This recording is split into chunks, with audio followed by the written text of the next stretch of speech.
Hello, my name is Stephen Scoltetti. I'm the director of the Declaration of Independence Center for the Study of American Freedom. It's my pleasure to be joined today by Christopher Green. Professor Green holds the Whitten Chair in Law and Government at the School of Law here at the University of Mississippi. And Chris, thanks for sitting down with me. We always look forward to hearing your thoughts about important Supreme Court cases. Oh, thanks for the opportunity to have the platform. Yeah, good. Well, let's just jump right in. So I thought the first case we talk about is the TikTok case. And maybe, so first you could just give everyone a summary of kind of what's at stake and how the case works. Yeah, so this is, the thing that's really interesting about this is it gives you a window into just how quickly the Supreme Court has to make decisions sometimes. So the last few years, a bunch of people have talked about the shadow docket, and which is where they make emergency decisions. There were a lot more cases that involved emergencies during the COVID years. So 2020, 2021, there were lots and lots of cases where the Supreme Court would be deciding really pretty important issues in the context of deciding whether something would continue going on during an appeal or during the Supreme Court's own consideration of the case, that sort of thing. So last spring, Congress decided they wanted to require TikTok or the TikTok ownership structure to be changed so that it would not be controlled by an entity that was headquartered in China. So there are various reasons why the Chinese Communist Party might be able to get access to information from entities that are headquartered in China. There's a bunch of complicated facts about how exactly the situation is structured. I think it's one of the key corporations actually incorporated in the Cayman Islands, but it's controlled by folks in Beijing. But Congress passed a statute saying that TikTok has to restructure or on January 19th, so the eve of the inauguration of the new president, has to stop operating in the United States. And the way the law set things up for judicial review, they said you can get a review of this law at the D.C. Circuit. So the D.C. Circuit is the appellate court that covers mostly administrative things in the District of Columbia, but once in a while have big laws like this that are just straight at the D.C. Circuit, subject to review at the U.S. Supreme Court. So D.C. Circuit took several months to consider their case, and a couple weeks ago they decided this law is constitutional. They decided it unanimously. There was some disagreement about exactly why it was unconstitutional, but then a few days ago, as we're recording this, the challengers, so this is TikTok itself, and then also some private Americans who want to be able to use TikTok. Well, so it's essentially asserting the First Amendment rights of Americans to receive information from an algorithm that has some foreign elements. They asked for an injunction pending review at the U.S. Supreme Court. So the Supreme Court, there's nothing actually in effect yet until January 19th, but the Supreme Court could have decided to put the law on hold for a few months while it considered the case. What it decided to do instead was to grant review of the case, but to hear it much, much earlier than it would ordinarily have done. So it's going to have much more expedited briefing schedule. And January 10th, they're going to have a hearing and presumably decide. So if they uphold the law, presumably they will decide it within the 9 days and say we'll never get put on hold. It's possible that when they have the argument, they will decide this is a close enough question, it's likely enough that we're ultimately going to put it on hold, that we'll put it on hold for a time at that stage. Other things being equal, it looks likely that the Supreme Court will uphold the law. We haven't had the argument yet, so we can't do the careful counting of all the justices. It's a pretty unique case, so it's hard to say based on what the justices have said about similar issues in the past, what they'll do. It could be unanimous. It could be. There was nothing in the recent grant of review that indicated anything about where particular justices are going. But basically, on And on January 10th, they'll decide. They'll hear oral argument and then decide what they're going to do. Either decide it by January 19th or put it on hold, probably until later. So my guess would be they'll look at it really carefully, very quickly, and probably affirm it. Yeah. Have there been other cases in the past where a company has been required to restructure itself, like for the sake of national security? Is that will the Supreme Court be able to draw on other decisions that are in any way related, or is this its own unique case? Yeah, there are. So there are some older cases about communications with foreign governments requiring disclosure. So disclosure of the fact that communications do in fact involve a foreign government. Separate from that, there have always been restrictions on the ownership of things like broadcast networks. So Rupert Murdoch became a naturalized U.S. citizen, in part so he could engage in ownership of certain kinds of media. I see. So there have always been traditional restrictions on non-Americans' ownership in things involving speech. Yeah. Whether they're justified based on national security, there's a variety of questions. Well, why exactly do Americans get more free speech rights than foreigners? But there is a long history. Some of the times the Supreme Court has considered it hasn't considered directly in the context of free speech, but it's kind of thing that you get this a lot at the Supreme Court, where you've got this case and you've got 4 or 5 things they've done in the past, all of which are analogous, right? Kind of, and then you have a choice of which analogy is closest. Same sort of thing you get in the philosophy world, where you got some new phenomenon, and which square peg is the closest to this round hole, right? But just kind of crucially, then, it does sound like the heart of the issue is about it's the ownership question. It's not so much about the content on TikTok that was the basis for the law. Yeah, well, this is one of the big questions. Oh, okay. So there's 2 big worries about what China might be doing, what the Chinese government might be doing with respect to this ownership, and it's ownership, but it's also control. Mm-hmm. So even if it's owned by particular people, that might be a little different from being subject to a certain kind of controls. Yeah. But one worry is just with respect to the data. So, what is this? This is you've got a bunch of these short videos, and the videos get promoted to you as a user based on this algorithm. So it's the robots are figuring out how to get us addicted, to exactly the kind of cat video or whatever it is that we most enjoy, subject to the desires of whoever's owning it and running it. So one worry is just that they'll get data about everybody. So and what everybody's interested in, you can figure out, what particular officials are paying attention to. Yeah. So there are lots and lots and lots of Americans that have data about their preferences.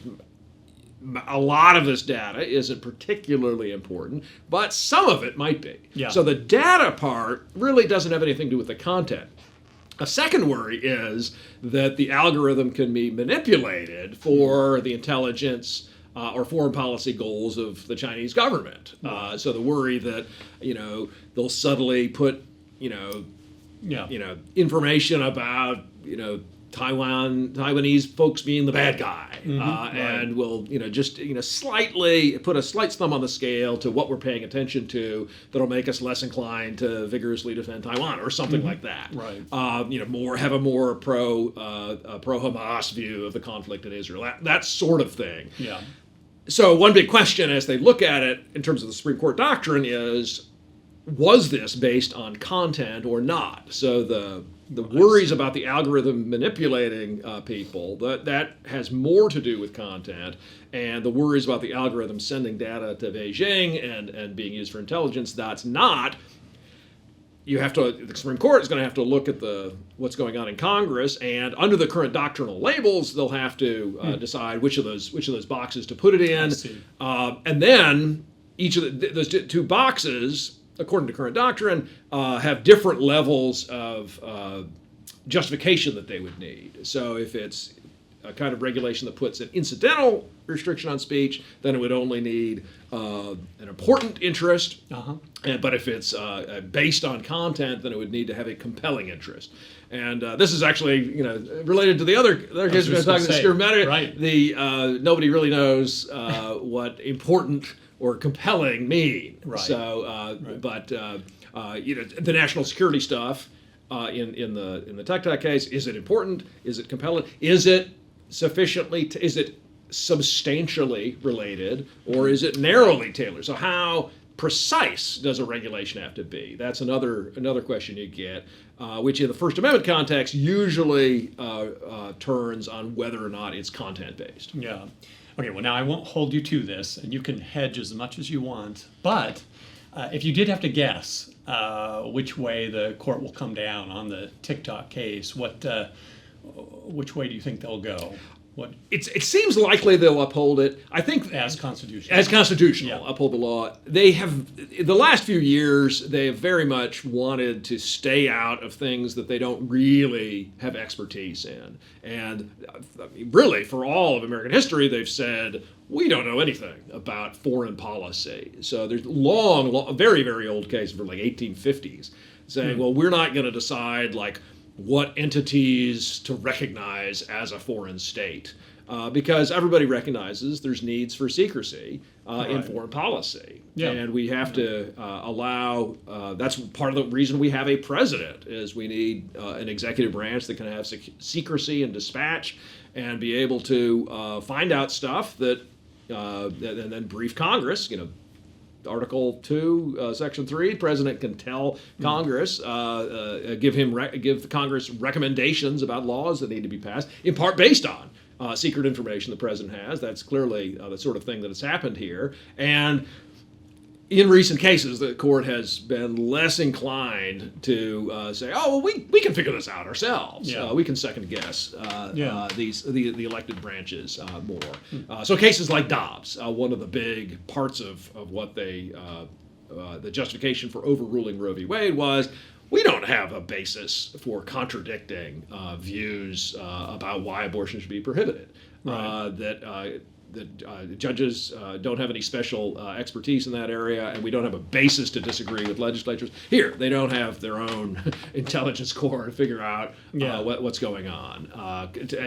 Any significant basis to contradict Congress. So I could even see a 9-0 decision, just like, we're just going to stay out of this. Yeah. The D.C. Circuit opinion, it had judges appointed by 3 different presidents from both parties, and it didn't. There was not a lot of disagreement on the ultimate result. There was actually a disagreement about what level of scrutiny to think about applying, but the ultimate decision that we got to defer to the elected branches on national security stuff, that was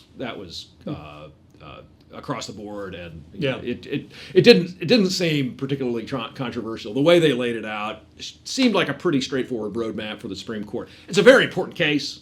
So they granted review. I think they'll look at the D.C. Circuit's opinion, kick the tires a good bit, but it doesn't seem too likely that anything really earth-shattering is going to come along to make them really not want to defer. If there had been a really significant likelihood that they wanted to have a big, long opinion explaining why this is unconstitutional, the sensible, one way they could do that would be push the deadline back. And they didn't do that. They said, we're going to look at it very quickly, just on January 10th, 9 days before the law would take effect. That setting up of the table suggests, I think, that they're going to uphold it. But they're going to spend 2 hours thinking about it, talking about it, and I hope more than 2 hours thinking about it. But we will find out in mid-January, probably. Yeah, great. All right, well, let's turn our attention to the other big case, the Scrimeti case. And so first, I guess maybe you could just describe the case. And maybe, I know there are other similar cases out there sort of lurking. So if you want to, maybe you could just explain what's special about this case as opposed to some of the others out there?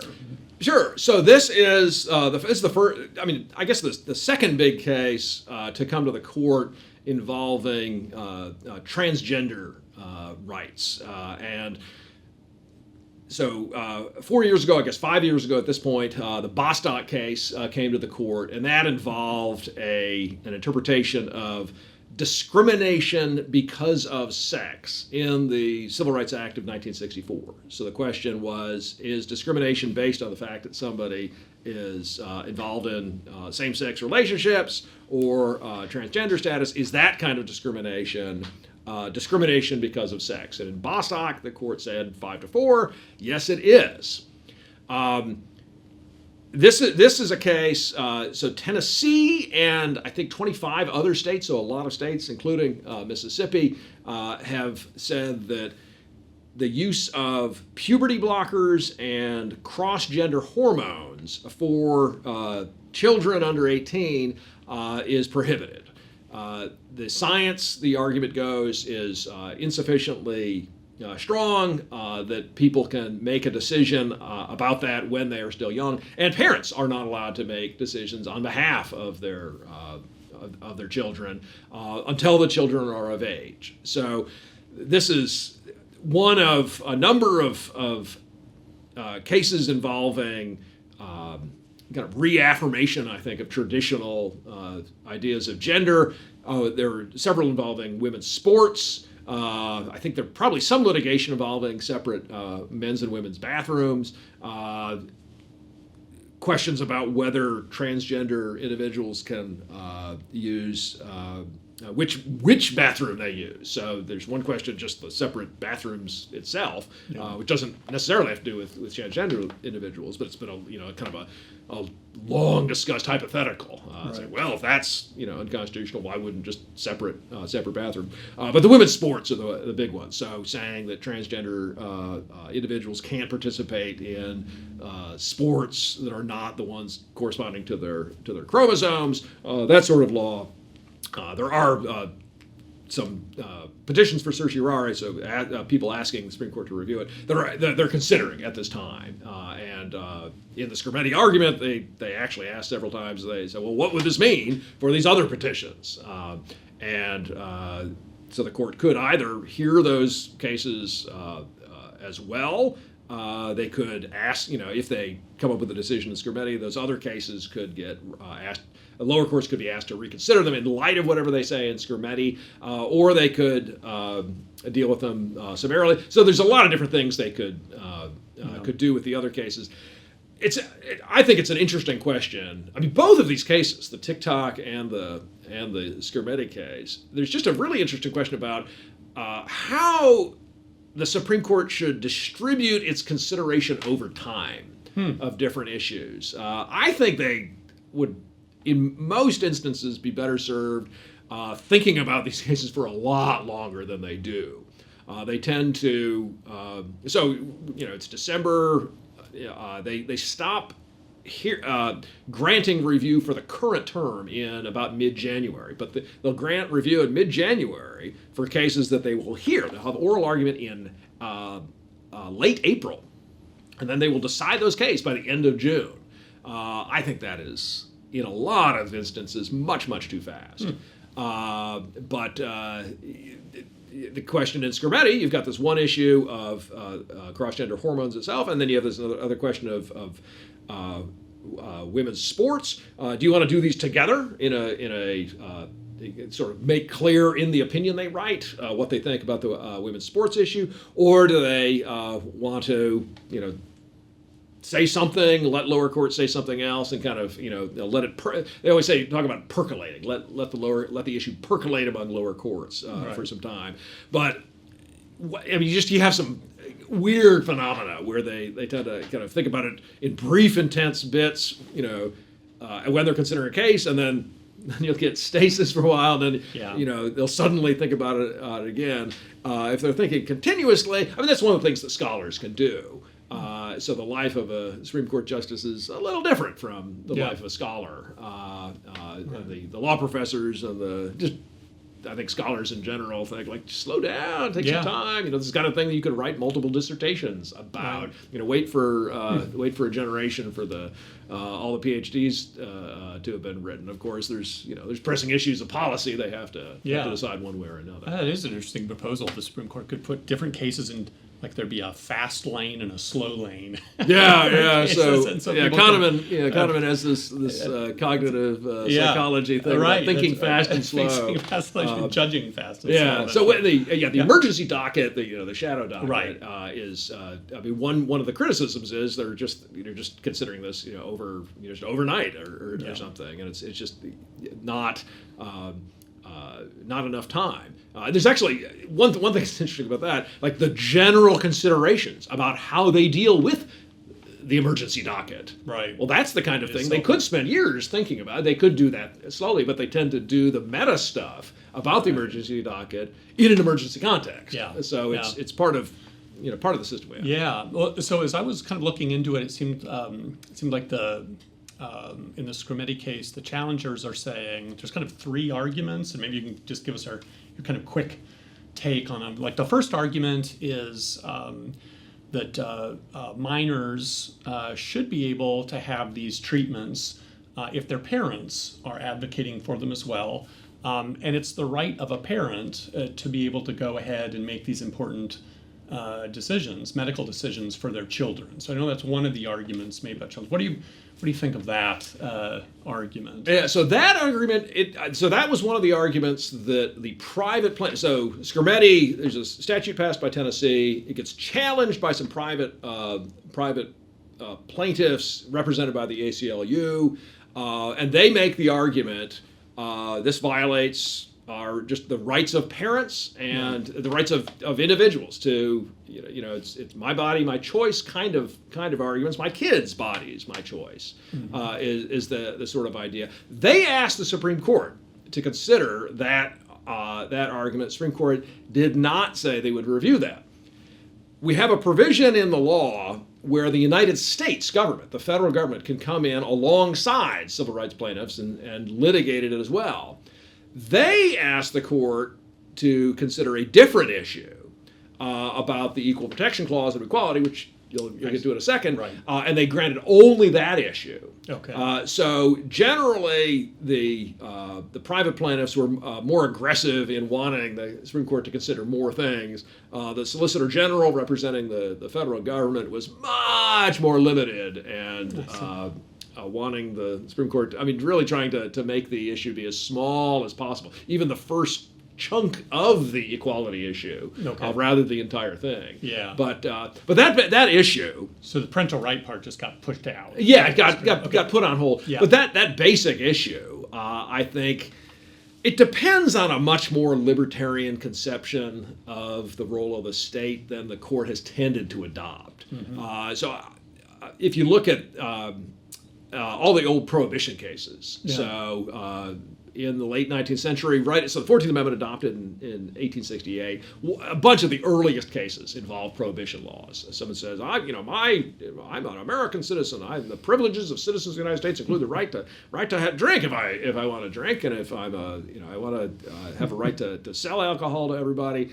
And they say, no, we have a traditional police power where we regulate things like that in the interest of the common good.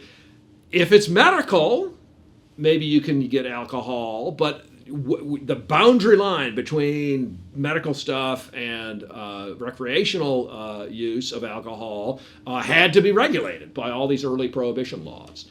So several of the early cases say, states obviously can come in and second guess individual doctors' determinations. And even when we get rid of a lot of the general prohibition laws, we leave in prohibition for children. Mm-hmm. And parents don't have the right to say, well, it's my determination. I can drink alcohol and I can give alcohol to my kid too. Right. Yeah.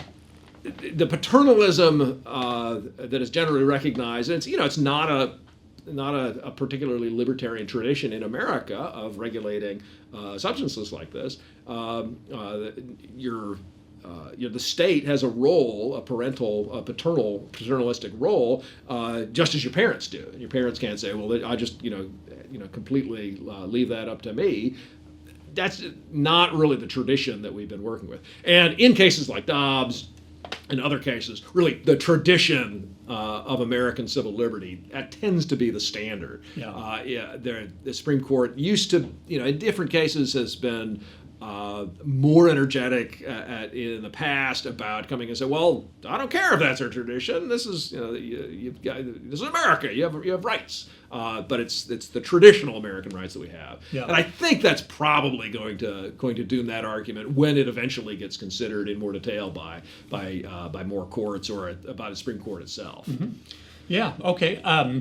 So the second argument then is, I guess, more germane to Scrimeti, because this is the part of the thing they're considering. And as I understand the argument, it goes that, look, by denying a minor this treatment, you're engaged in a kind of sex discrimination. And the idea goes like this. Like, if you have a little boy who is deficient in testosterone, you wouldn't have a problem giving that testosterone to the little boy. Well, if you have a little girl who needs testosterone to become healthy and of sound mind, well, you should give it to her as well. Whereas this law would say you can give the testosterone to the little boy, but you can't give it to this little girl because she's a girl. And that looks like it's just discriminating between the sexes, and so is some kind of equal protection violations. What do you think of that move? Yeah, so that's the argument that the challengers are making, and it's at the Scrimeti argument. That's definitely what Justice Sotomayor and Justice Jackson. That's the way they see it, and the law clearly is conscious of gender in a certain sense, that it is conscious of biological reality related to gender. Since 1976, the Supreme Court, and I'm critical of this move that they made, but in this case, Craig versus Boren, they said if it's a classification by gender, it has to be substantially related to something important. You get something called intermediate scrutiny. But there's one exclusion from that the court made in 1974, and another that they left open in a case in 1977. In a case called Geduldig, actually it's 2 years before, 1974, they said discrimination based on pregnancy, which obviously is something only women undergo, discrimination based on pregnancy is not counted as sex discrimination, subject to any kind of heightened review.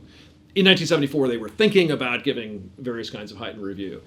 And this Geduldig case was reaffirmed specifically in the Dobbs case just 2 years ago, because there were people making sex discrimination arguments in favor of abortion rights, saying, hey, if you're telling men they can control their bodies, but women they can't, that's sex discrimination. And the court said, well, discrimination based on pregnancy isn't the same thing. So the Geduldig is one route for Tennessee to say, well, this is just excluded. This distinction is based on biological reality, not cultural gender related things. So sometimes people distinguish between biological sex and cultural gender. And so there's a Geduldig argument that this is not subject to constitutional review that's of any high order. There's another argument that this is just symmetrical. Okay, that boys have to be boys and girls have to be girls, but there's no particular gender that's being disfavored. And this raises the issue of whether sex is like race. So the idea, there's no racial discrimination here. This is one of the arguments that was made, in fact, in cases like Plessy v. Ferguson and then overruled in Brown v. Board of Education. It's just saying, black folks go to your schools, white folks go to your schools. Everybody's got a school. There's no discrimination here at all. Saying you're going to have a girls-only high school and a boys-only high school, everybody gets a high school. So this was an issue in a 1977 case that the Supreme Court granted review on, but then split 4-4. So the Philadelphia schools, they had special academic schools, but there was one for girls and one all male, and they split 4-4 about whether this was constitutional. There were two other cases that involved single-sex education in a university setting, and they looked back to the Borsheimer case and specifically said, we're not resolving that issue. So in Mississippi, we had Mississippi University for Women, which I think now calls it, at one point they changed their tagline to Mississippi University for Women and Exceptional Men.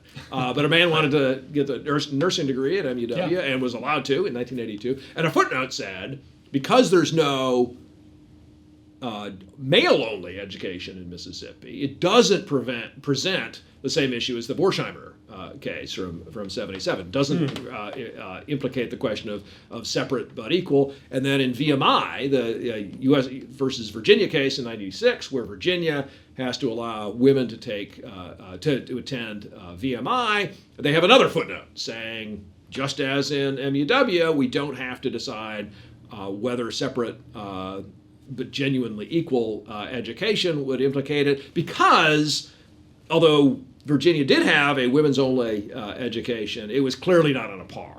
Okay, so because they weren't equal, we don't have to decide the separate but equal question.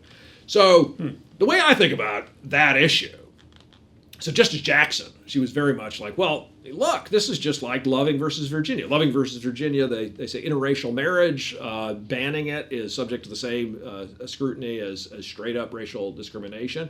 It's obviously, and the reason they give in 1967 is it's obviously based on white supremacy. And Justice Jackson said this is the same thing. Symmetric distinctions, as applied to gender, have to have the same rules as symmetric distinctions with respect to race. I'm a little skeptical about that. The way I would ask the question, I would say, is Satchel Paige. So Satchel Paige has to play baseball in the Negro Leagues. He actually is able to play in Major League Baseball just at the end of his career. Is the social meaning of his condition the same as the social meaning of Caitlin Clark playing in the WNBA?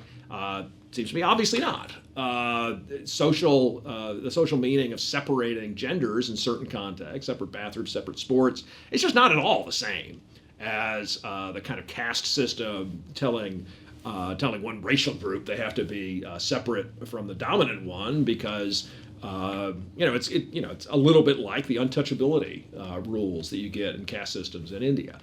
So it seems to me that they could look at the social meaning of separation and make a distinction between race and gender on that sort of basis. Okay. And you've touched upon the third argument. We don't have to go into this in depth, but I just want to kind of hear your thoughts about it. I think the third argument was that transgender individuals form a class of people, and as a class, it may not be deserving of strict scrutiny, like race or religion, but it definitely forms a class that deserves a heightened scrutiny, like sex. And so it raises this issue of, when discriminating with respect to a group deserve more attention than just a rational basis test. And I guess, do you have any thoughts about that, whether transgenderism is some kind of protected class? And I guess it raises an even more general question. How do we decide when something becomes a protected class, either at the heightened scrutiny or strict scrutiny level? That's right. So Justice Kagan and a little bit of discussion from Justice Barrett. Justice Barrett clearly indicated she's interested in this kind of question. So there's a line that the court used in an old 1971 case: a bare desire to harm a politically unpopular group can't be a legitimate basis for a law. And that actually applies even if it's not a particularly heightened level of scrutiny, that you don't have a rational basis if you're just trying to harm particular folks. So one fact that the court has looked to is immutability. So there were a couple of questions, very pointed questions from the court about is transgender status itself immutable? Justice Alito was asking, so the ACLU lawyer, Chase Strangio, himself transgender. So I thought it could have been an interesting moment if the lawyer, because there was some speculation, is the lawyer going to kind of put himself into the case? Right. Is Chase going to talk about personal experiences or something? But I did not take the opportunity to say, well, I've always known there was something different. There's nothing I can change. The court in a Bergerfeld, the same-sex marriage case, had a line saying we now know that homosexuality is immutable. And their footnote was to survey evidence where people ask, like, how much choice do you feel like you have? Yeah. And only 30% of lesbians feel like they have some choice. So it didn't. The thing they cited at that point didn't quite fit the proposition the court cited it for. But there was a bunch of discussion about immutability. Of course, even if something is immutable, doesn't necessarily mean you get heightened scrutiny. So disability doesn't get heightened scrutiny, even though lots of disabilities are immutable. Some aren't. But I think looking at the cases where they've decided what level of scrutiny should we get, I think there's a lot of confusion. Yeah. And the exact role of immutability is one of the areas they are confused about. So my approach, I would clear the deck of everything and say, really the question is, everybody's a citizen. It really would be the question of the bare desire to harm a politically unpopular group. That kind of idea really would become almost the entire notion. Is this genuinely done in the interest of promoting the welfare of all citizens? Right. So people with gender dysphoria, men, women, they're all citizens. They're all entitled to consideration of the government for their welfare. And you would have to look to see, is this kind of ban based on a genuine concern for their welfare or not? The challengers could frame their argument in that kind of term, but there would be, they wouldn't be able to say, well, it talks about gender, so you automatically get this formalism. Right. So the question is just how excited about formalism the court is likely to want to be. I would say in terms of like counting up to 5, Sotomayor and Jackson definitely into the old 1970s formalism. Kagan and Barrett less excited about it. I think there's kind of several groups of 2. I think 4 groups of 2 actually. Both Kavanaugh and Chief Justice Roberts, very much the theme is we need to defer to legislatures. Justices Alito and Thomas, the main thing they wanted to talk about was just how bad the science is behind a lot of these treatments. So they talked a lot about that. And the one that didn't talk at all in the argument was Justice Gorsuch, who wrote the Bostock case about Title VII. So everybody was wondering what he would think. Yeah. But it seems like you can, again, depending on what you do with Barrett, it seems like the Tennessee can probably count to 5 even without him. So other things being equal, it seems like if Justice Gorsuch goes in with some historically founded stuff because he's looking at 1868 instead of 1964, seems relatively likely that he's going to favor Tennessee. So my best guess is it seems like a maybe 6-3 win for Tennessee, but the challengers could possibly even count to 5 if they get Barrett and Gorsuch, but it seems pretty unlikely for them to get there. Yeah. Well, great. All right. Well, thank you so much. It was incredibly interesting and illuminating as always, and I appreciate your time, Chris. Thanks so much.